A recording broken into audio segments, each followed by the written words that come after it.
Meadows and Jordan have Rosenstien on edge with what they said about the impeachment filing by US4Trump.com.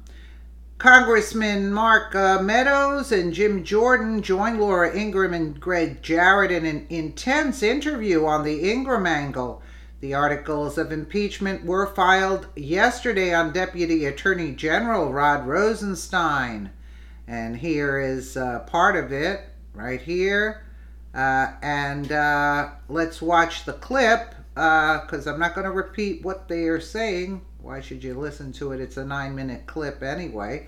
But let's see what this intense thing is. The battle between House Republicans and the Justice Department over the Russia probe is rapidly intensifying this evening. A group of Republican congressmen have filed articles of impeachment against Deputy AG Rod Rosenstien, arguing that the DOJ has not complied with 9 months of oversight requests for documents tied to the investigation. Joining us now exclusively to tell us what's next, Congressman Jim Jordan and Mark Meadows, who are spearheading the effort. We're also joined by Fox News anchor and author of the new fantastic book, big bestseller, The Russia Hoax, Greg Jarrett. Great to see all of you. Congrats, Greg, on the book. Great to have you on. Congressman Meadows, let's start with you. What are you accusing Rod Rosenstien of specifically? Well, really, for 9 months, we've asked for documents, and that's all we want are the documents. And what we found is not only have subpoenas been ignored, but information has been hidden. The efforts have been stonewalled. And I guess for us, it's all about transparency so the American people can judge for themselves. And so, they may be able to ignore Congress, but they can't ignore the American people. This is what Andy McCarthy wrote in National Review.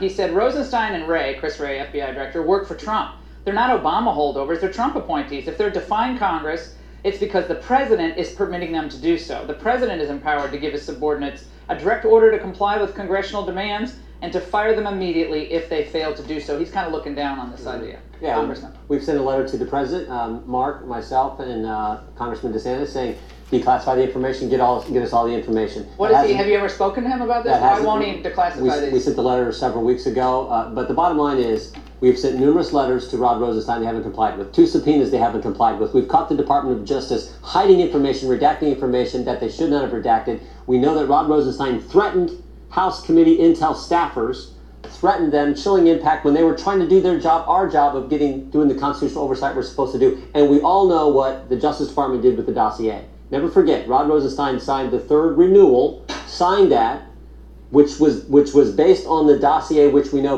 parts of it came from Bruce Orr, high-ranking official, through his wife Nellie, the whole ordeal. So we're tired of the Justice Department giving us the finger and not giving us the information we're entitled to do our constitutional duty. More importantly, the American people are sick of it. That's why we filed the resolution. In just a moment, I'm going to ask you about what House leadership, including outgoing House Speaker Paul Ryan, is saying about all of this. But Greg Jarrett, I want to go to you. Mm-hmm. Greg, this is what happened on Capitol Hill just recently when Congressman Jordan was trying to question Rod Rosenstien. Let's watch.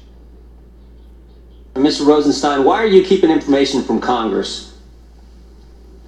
Congressman, I'm not keeping any information from Congress that it's appropriate. In a few minutes, Mr. Rosenstien, I think the House of Representatives is going to say something different. I don't agree with you, Congressman. I don't believe that's what they're going to say, and if they do, they'll be mistaken. I disagree, but I think no love lost between the Republicans on Capitol Hill and Rosenstien. Greg, what's going on? Do you think this idea of an impeachment vote, if they can get one, is a good idea? Absolutely. Rosenstien has treated Congress with nothing but contempt and should be held in contempt and impeached if appropriate. This is a guy who has been covering up from the very beginning for 9 long months the origins of the Trump-Russia hoax. As I argue in my book, he and others never had any evidence of collusion. There was no evidence of crimes or intelligence to justify a counterintelligence probe. Rosenstien is the guy who put his signature on a document to renew the wiretap warrant application. And he knew that that was a fabricated, phony document. He didn't present new evidence as the law demands. And he vouched for its authenticity when he knew it was unverified and fabricated. And that is a fraud on the court and abuse of power. Mark Meadows, it's been 122 years since a member of the executive branch has been impeached. A long time. That is a long time. I mean, not obviously I'm not talking about the president, but an executive branch employee other than the president. Paul Ryan doesn't strike me as the kind of guy, on his way out, long goodbye from Paul Ryan, who would be keen on this. How do you get a vote on impeachment without getting Paul Ryan's nod here? Well, certainly we hope that it doesn't have to come to that. Obviously, this is the first step tonight, but it doesn't require consent from the Speaker. It's a privileged motion, so what we put in today was non-privileged. It goes in, gets referred to the Judiciary Committee, but starting tomorrow, we can bring it up as a privileged motion. What does that mean for people who don't understand? Yeah, so, and I'm glad you asked, because it really means that it would require a vote on the House floor within 2 days. And that's something that any member of Congress, Jim or I, can do. And quite frankly, it's either we hold them in contempt, or we get the documents, or we impeach them. And the only thing that we have control over is the ability to bring impeachment straight to the floor. Congressman Jordan, any concern that this will divide the GOP before the midterm elections? I mean, the Freedom Caucus has kind of a interesting relationship with the most of Congress, and it's not a necessarily positive one at times. I mean, I'm with you on the issues, but but a lot of the Republicans are like, oh my God, the Freedom Caucus. Every time they hear Freedom Caucus, they're like this. Yeah, we don't get that back home. By the way. You don't know. Back home, they love what you're doing. It doesn't divide the Republican voters across this country. It doesn't divide. So you don't care who you offend on Capitol Hill? We care about doing the right thing. It might have been 120 years since someone's been impeached, but when was the last time you ever saw the FBI take a disproven document with no credibility, no validity, no corroboration, take it to a secret court, not tell the court who paid for it, not tell the court that the guy who wrote it had been leaking information to the press? When have you ever, and not just once, 4 stinking times, and the last one Rod Rosenstein signed. So if that's not enough to force the action, as Greg just talked about, contempt or impeachment, you tell me what is. Tell me what is. Because I can't figure. Hey, look, we've been as patient. We started this a year ago in July, asking for documents. We started sending letters last November. Which documents in particular? All of them. We got a subpoena with 9 different things. They're not in compliance with three of the elements in that subpoena issued by Bob Goodlatte on March 22nd. After we first asked for them in letters. Are there State Department documents that you guys have wanted that you haven't gotten? Now we found out more stuff. That's my sense that something was happening. Well, actually, just in the last few hours, we found out about that, and so here's the thing: is why do we have to dig so deep to find out information that should come free-flowing if we're really interested in justice? Exactly. And Greg, let's go back to May when Rosenstein really got his back up. Let's watch.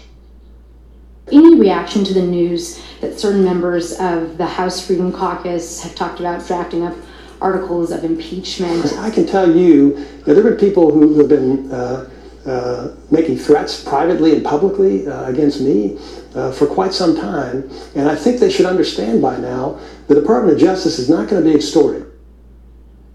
Extorted. That every time I hear that, I can't believe that's the Deputy Attorney General. Jeff Sessions, bad choice in him. Yeah, this is a very vindictive man. I was the first to report, actually, that he threatened individuals on the Intelligence Committee. I reported it in early February. How did I report it? I talked to 2 people who were in that meeting. They both felt that he was threatening them to get his hands on their emails and texts and telephone records if they didn't back off this investigation. That's the kind of guy that Rod Rosenstein is. He's presiding over an investigation in which he is a key witness and refuses to disqualify himself even though it's mandatory. You can't be a prosecutor, a witness, an investigator, and the judge all rolled into one. It's a violation of the regulations and the code of professional conduct for lawyers. Mark Meadows, before we let you go, what next for this? Within 2 days, you could have a vote on this? Yeah, literally, hopefully tonight there's a whole lot of discussion going on. I've had conversations with the Speaker's office. We're hopeful that we get some documents that we identified today. But if not, as soon as tomorrow, we could do a privileged motion that would require a vote in 2 days. I think the American people are tired of talk. Just like Jim was talking about, they want action, and it's up to Rod Rosenstein. Kevin McCarthy with you on this? I haven't talked to Kevin. I haven't talked to him. All right, guys. Some people are with us. That's what matters. Great to have you both on. The Russia Hoax. Get this book. Actually, Greg Jarrett made an excellent point there, that when he threatened to subpoena the phone records and everything from anybody that would come forward. I mean, that's that is no. He has conflicts of interest there. Unbelievable. I mean, what they're saying, these things should be forthcoming. They should be forthcoming. Here is the article of impeachment here. It's and they're fighting tooth and nail to get any kind of info from these people. I mean, really, from Rosenstien. I mean, it's disgraceful. But again, it only proves that who Rosenstien is actually working for, which side he's working for. Let me know what you guys think in the comments below. And again, thank you so much for watching.